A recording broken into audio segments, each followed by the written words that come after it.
ನಮಸ್ಕಾರ. ಇವತ್ತು injection CYTB ಇಂಟ್ರಾಡರ್ಮಲ್ use ಇದ್ರ ಬಗ್ಗೆ ಒಂದು ಸಂಕ್ಷಿಪ್ತವಾಗಿ ಒಂದು ಇನ್ಫಾರ್ಮೇಶನ್ ಕೊಡಕ್ಕೆ ನಿಮ್ಮ ಮುಂದೆ ಬಂದೀನಿ.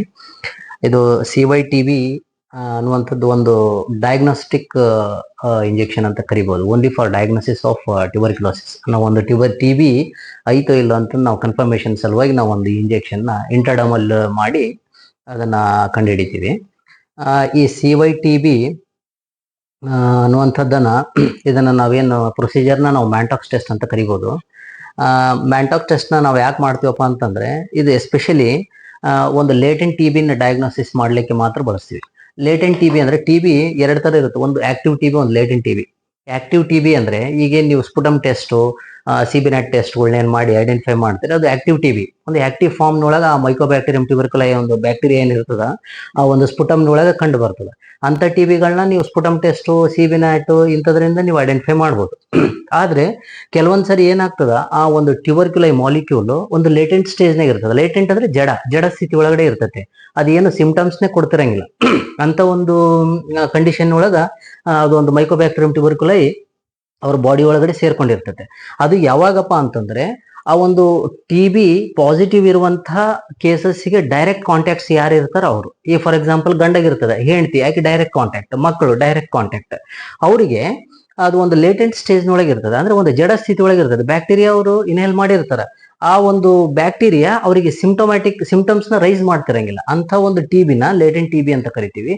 ಅಂತ ಲೇಟೆಂಟ್ TBನ ನೀವು ಸ್ಪುಟಮ್ ಟೆಸ್ಟ್, CBNAT ಇನ್ನೊಂದು ಮತ್ತೊಂದು ಮಾಡಿಸಿದ್ರೆ ಅದ್ರೊಳಗಡೆ ಐಡೆಂಟಿಫೈ ಆಗಲ್ಲ, ಯಾಕಂದ್ರೆ ಅದು ಲೇಟೆಂಟ್ ಸ್ಟೇಜ್ನಾಗ ಐತೆ. ಸೊ ಅಂತ ಲೇಟೆಂಟ್ ಸ್ಟೇಜ್ನಾಗ ಇರುವಂತಹ ಒಂದು ಜಡ ಸ್ಥಿತಿಯಲ್ಲಿ ಇರುವಂತಹ ಒಂದು ಬ್ಯಾಕ್ಟೀರಿಯನ್ ಐಡೆಂಟಿಫೈ ಮಾಡಬೇಕಪ್ಪ ಅಂತಂದ್ರೆ CYTB ಇಂಜೆಕ್ಷನ್ ನಾವು ಇಂಟ್ರಾಡರ್ಮಲ್ಲಿ ಕೊಡಬೇಕಾಗ್ತದೆ. ಸೊ ಇಂಟ್ರಾಡರ್ಮಲ್ಲಿ ಕೊಡುವಂತ ಪದ್ಧತಿಯನ್ನ ನಾವು ಮ್ಯಾಂಟಾಕ್ಸ್ ಟೆಸ್ಟ್ ಅಂತ ಕರಿಬಹುದು. ಸೊ ಅದನ್ನ ಮಾಡ್ಬೇಕಪ್ಪ ಅಂತಂದ್ರೆ ನಾವು 0.1 ml ಸಿರಿಂಜ್ ಯೂಸ್ ಮಾಡ್ಕೊಂಡು 0.1 ml ಅನ್ನ ಸ್ಲೋ ಆಗಿ ಇಂಟ್ರಾಡರ್ಮಲ್ಲಿ ಕೊಡ್ಬೇಕಾಗ್ತದೆ. ಆ ಇಂಟ್ರಾಡರ್ಮಲ್ಲಿ ಕೊಡ್ಬೇಕಾದ್ರೆ ಆ ಏರಿಯಾ ಯಾವ್ದಪ್ಪ ಅಂತಂದ್ರೆ middle third of the four arm. ಈ ಫೋರ್ ಆರ್ಮ್ ಅನ್ನ ಈ ಎಲ್ಬೋ ಜಾಯಿಂಟ್ ಇಂದ 4 ಬೆರಳು ಬಿಟ್ಟು ನಡುವರ್ಕ್ ಇಲ್ಲಿ ಮಾಡಿಬಿಟ್ರೆ ಆಗೋಗ್ಬಿಡ್ತದೆ.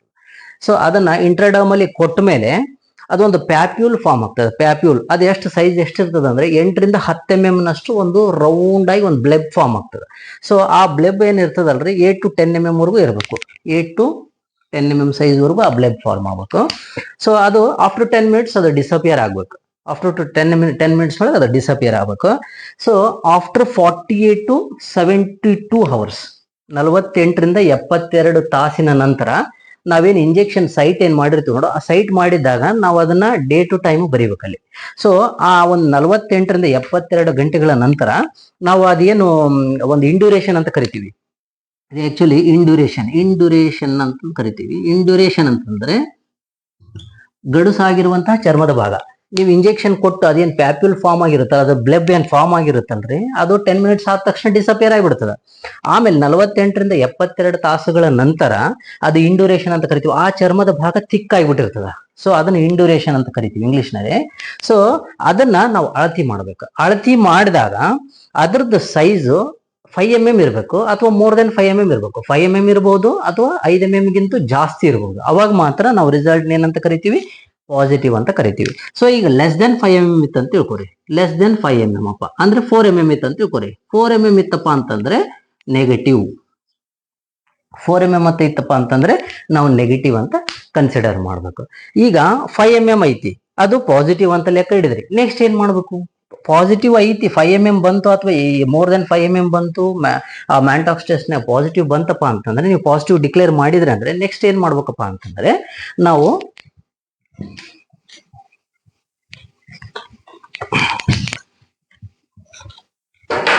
ನೆಕ್ಸ್ಟ್ ಪಾಸಿಟಿವ್ ಬಂತು ಅಂದ್ರೆ ನೆಕ್ಸ್ಟ್ ಎಲ್ಲಿ ಕಳಿಸ್ಬೇಕ್ರಿ,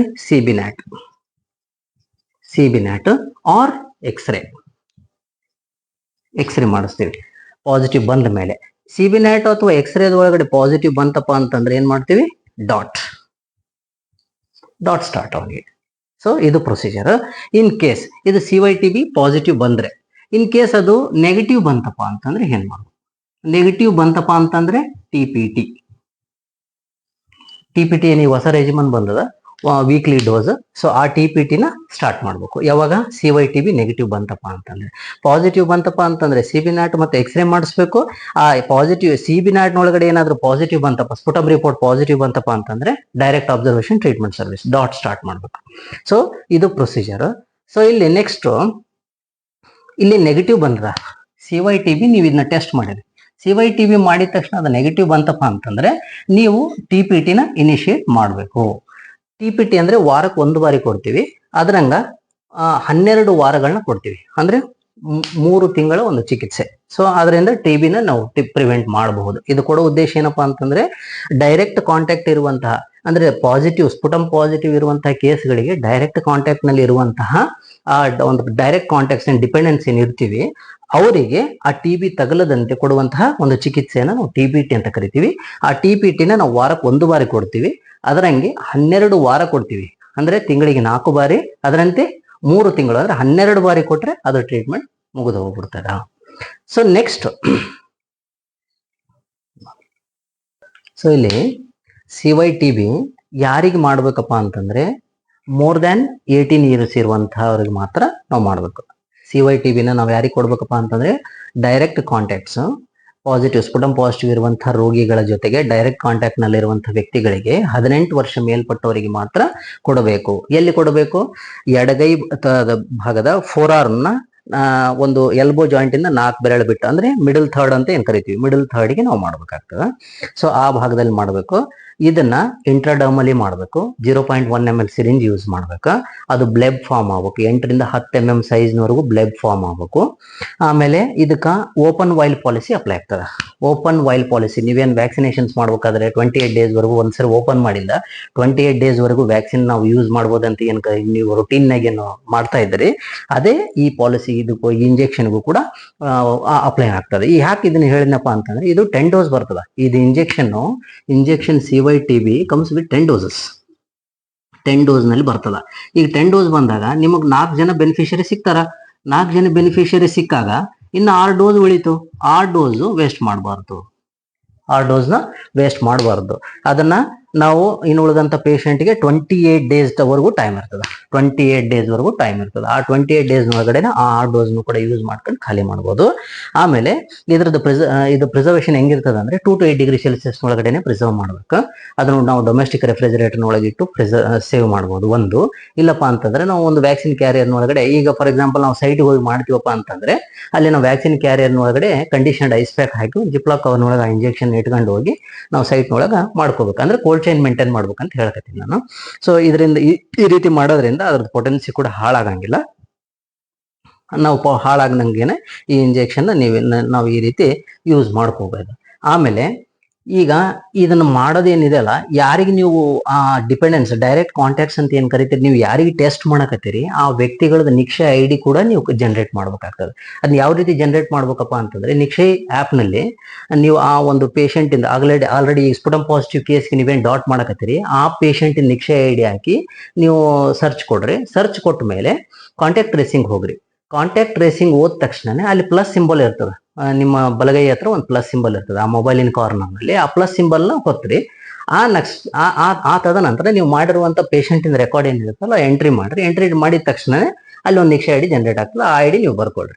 ನೆಕ್ಸ್ಟ್ ಈಗ 4 ಜನ ಇದ್ರಪ್ಪ ಅಂದ್ರೆ ಮತ್ತೊಂದ್ಸರಿ ಪ್ಲಸ್ ಓದ್ರಿ. ಮತ್ತೆ ಡಾಟಾ ಎಂಟ್ರಿ ಮಾಡ್ರಿ. ಮತ್ತೆ ಸೇವ್ ಕೊಡ್ರಿ. ಮತ್ತೆ ಪ್ಲಸ್ ಓದ್ರಿ. ಸೊ ಈ ರೀತಿ ಮಾಡೋದ್ರಿಂದ ನೀವು ಮಾಡಿರುವಂತಹ ಎಲ್ಲಾ ಕೇಸ್ಗಳದ್ದು ಕೂಡ ನಿಕ್ಷಯ ID-ನ ಸಪರೇಟ್ ಆಗಿ ಎಂಟ್ರಿ ಮಾಡಿ ಆಯಾ ಕೇಸ್ ರೆಕಾರ್ಡ್ನ ನೀವು ಮೇಂಟೈನ್ ಮಾಡ್ಕೊಡ್ರಿ. ಒಂದು. ಎರಡನೇದು, ಇದರಲ್ಲಿ ಬರುವಂತ ಒಂದು ಪ್ರಾಕ್ಟಿಕಲ್ ಇಶ್ಯೂಸ್ ಏನಪ್ಪಾ ಅಂತಂದ್ರೆ ನೀವು ಒಂದು ಇಂಜೆಕ್ಷನ್ ಮಾಡಿ ಕಳಿಸ್ಬಿಟ್ಟಿರ್ತೀರಿ.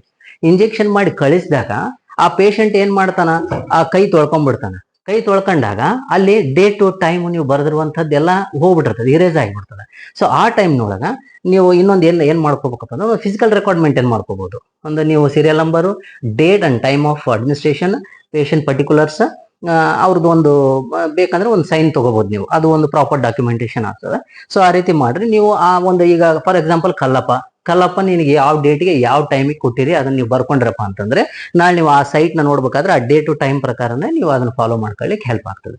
Thank you very much.